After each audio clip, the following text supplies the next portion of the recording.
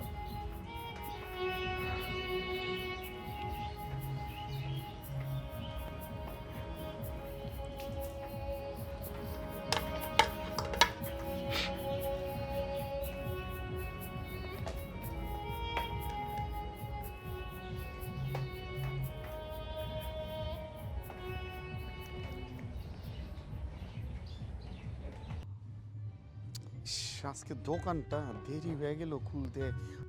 আসসালামু আলাইকুম চাচা, কেমন আছেন চাচা? ওয়ালাইকুম সালাম, ভালো আছি। তা তোমার ব্যবসা কেমন চলতেছে? হ্যাঁ, আপনাদের দোয়া ভালোই চলতেছে। ওই পুঁজিবাটা কম তো, মাল বেশি তুলতে পারি নাই। মালমূল তুলতে পারলে দোকানে বেচা কেনাটা একটু ভালো চলতো, এই আর কি। বেশি পুঁজি হইলে ব্যবসা ভালো হয় এমন কোনো কথা নাই। এই তো জলিল মিয়া বিদেশি টাকায় ব্যবসা শুরু করলো, কই টিকলো? টিকতে পারে নাই। 2 দিন পর ব্যবসায় লালবাতি জ্বলে গেছে। হের পোলা আবার টাকা পাঠাইছে। এখন শুনতাছি এই টাকা দিয়ে হে নাকি মুরগির খামার করবো। আল্লাহ না তাকাইলে কোনোই কিছু হয় না, বুঝলাম মতি মিয়া? হ্যাঁ চাচা। আর চাচা, হাসান ভাই গতকাল আমার দোকানে আইছিল। আমি তো প্রথমে দেখে চিনবারই পারি নাই যে এটা আমার হাসান ভাই। পরে কি কম চাচা, তারে দেখে আমার মনটা খুব খারাপ লাগলো।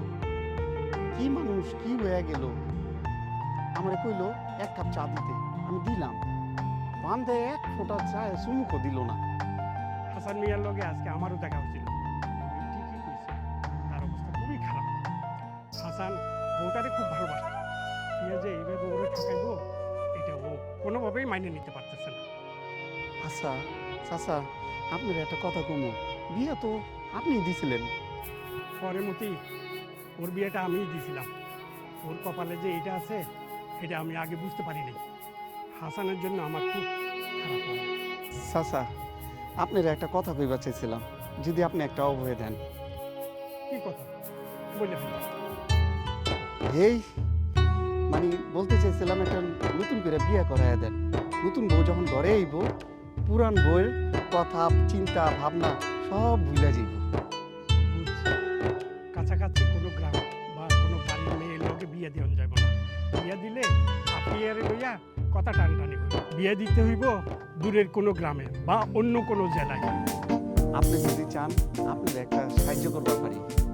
নগাঁ আমার ভাইরা ভাই থাকে, তারে যদি আমি কই জান প্রাণ দিয়া খুঁজে একটা ঠিক পাত্রী খুঁজে বাই করে দেব, আমি কি কমু?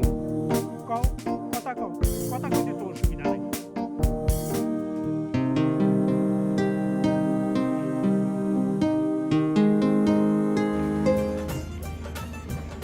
বাবা, তোমার হাতে আমার মেয়েটারা করে দিলাম, তুমি আমার মেয়েদের খেয়াল রাখো, মেয়েদের কষ্ট দিও না।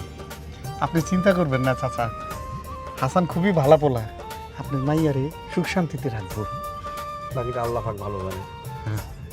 তো চলো। ওটা মা, আরে তো হাসানের মতো দেখতে না? তো হাসানের মতোই দেখতে।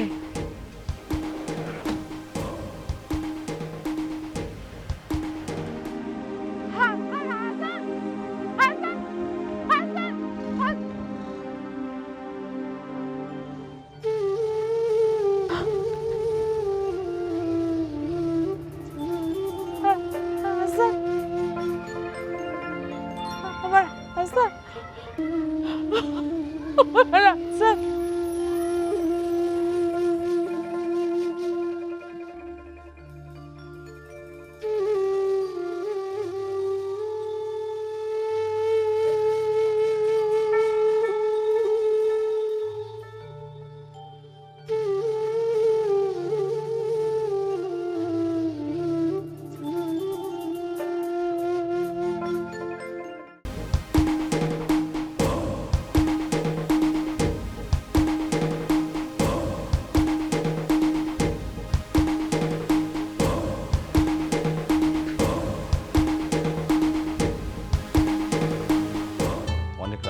হয়েছে, আপনি ঘুমিয়ে পড়ুন।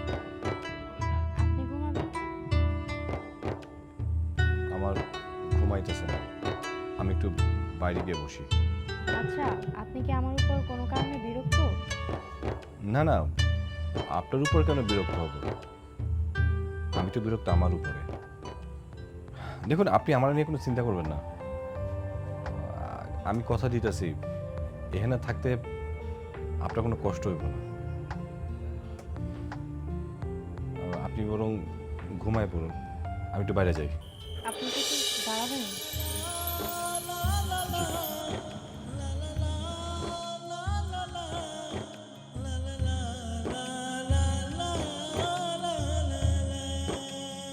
আপনি বাইরে যেতে পারেন, আমার কোনো আপত্তি নেই, কিন্তু আপনি না আসা অবধি আমি অপেক্ষা করব। দেখুন, আসলে আপনাকে কি বলা উচিত আমি ঠিক জানি না। দোয়া করি যে কোনো কিছুর বিনিময়ে আল্লাহ আপনাকে সুখী করুন। আমার জন্য অপেক্ষার দরকার নেই, আপনি ঘুমিয়ে পড়ুন, আমি বাইরে যাচ্ছি।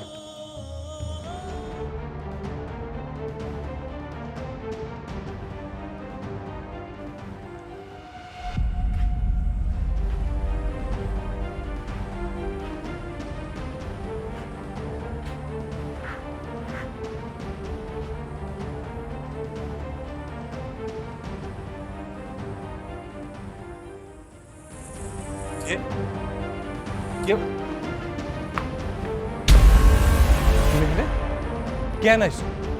সার্কাস দেখতে আইসো? আরেকবার হাত দুটা ফালাই যাওয়ার সময় মনে আসছিল না? হ্যাঁ, ও আমি এখন বিয়া করছি না, হ্যাঁ তোমার গা জ্বলতেছে, এই জন্য দেখতে আইসো, সার্কাস দেখতে আইসো। আমার অবস্থাটা তুমি বুঝতে পারছো একবারও? আমি আমি কিসের মধ্যে ছিলাম? আমি 2 বছর পাগল ছিলাম। আমি যখন শুনছি তুমি আরেকবার হাত দুটা পালাই গেছো, আমি ঠিক থাকতে পারিনি। আমি পাগলের মতো হয়ে গেছিলাম। কি করুম, কই যাবো কিছু বুঝতে পারতেছিলাম না। বারবার ভাবতেছিলাম তুমি আমার সাথে কেন করলে এরকম। আমি